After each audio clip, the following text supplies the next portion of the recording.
वहिनी, वहिनी, हे बघा ना, हे दागिने आहेत. मुधोळकरांचे खानदानी दागिने. यावर्षी घटस्थापनेला हे दागिने घालून देवीची पूजा करायची. म्हणजे तसं दरवर्षीची परंपरा आहे ही.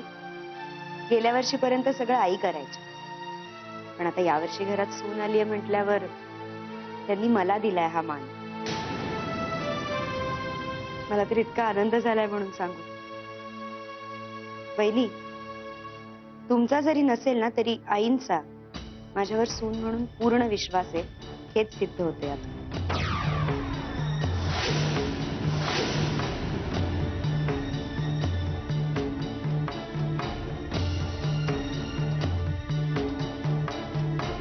हे सगळं ठीक आहे नेत्रा, पण तू हे मला का सांगतेस?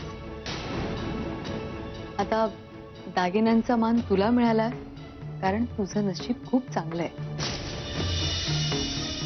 पण हे चांगलं नशीब टिकवून ठेवण्यासाठी आपल्या अंगी तेवढं चांगलं कर्तृत्व पण असायला हवं ना. तेवढं तुझ्याकडे असू दे म्हणजे झालं. कसं आहे ना वहिनी, मी आतापर्यंत फक्त या घरातल्यांच्या भल्याचा विचार करत आले, कुठल्याही अपेक्षेशिवाय. आणि कदाचित म्हणूनच आईंनी हा मान मला दिला असेल. ठीक आहे, काय मला जरा काम आहे. हो, मी पण येते.